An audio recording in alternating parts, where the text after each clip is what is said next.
Here with answers is our Republican and Freedom Watch regular, Senator Mike Lee. Senator Lee, always a pleasure. Welcome back to Freedom Watch. Thank you, Judge. What's your take on the president's proposal, which he announced Thursday night, and details of which came out last night? Well, it presents more of the same failed economic policies that didn't get us out of the mess 2 years ago and only made matters worse. This president has brought us $800 billion in stimulus spending. He's given us $4 trillion in new debt.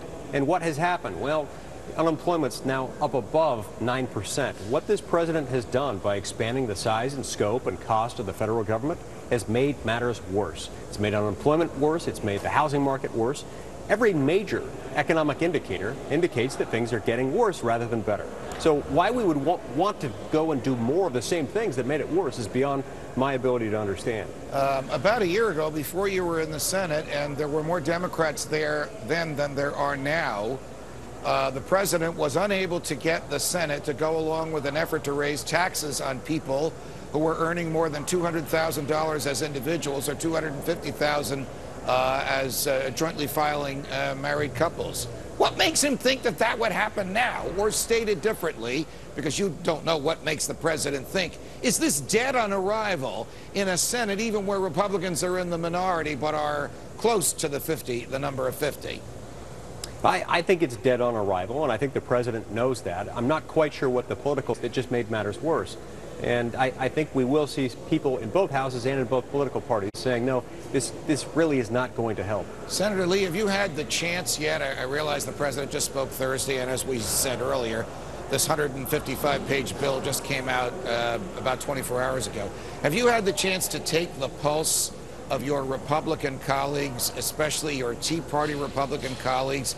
And if you have, what have you discovered? Do they agree with you?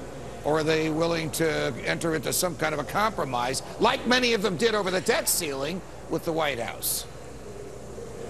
Those that I've spoken to are tentatively, but so far fairly clearly of the opinion that this is more of the same problem. These are more of the same policies that really got us into a lot of trouble, and that this isn't something that we can support.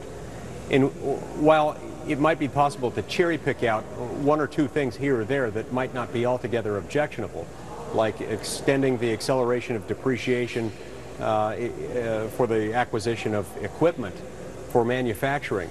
By and large, the bill as a whole isn't going to pass muster with most Tea Party Republicans, and I predict the overwhelming majority of Republicans in general. Before I let you go, late this afternoon there was some sentiment, I think it came from the House Republican leadership, I don't know that it came from anyone in the Senate, that there might be some efforts to cherry pick this or slice and dice it or pass some small portions of it just to give the president something.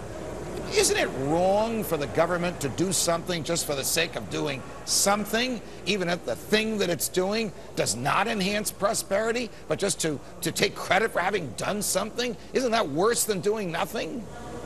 Well, there certainly is no reason to do something just for the sake of doing something, even if it doesn't do any good.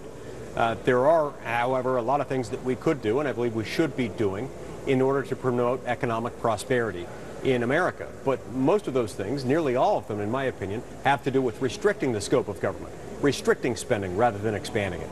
Senator Mike Lee, always a pleasure. Thanks for joining us. Thank you, Judge.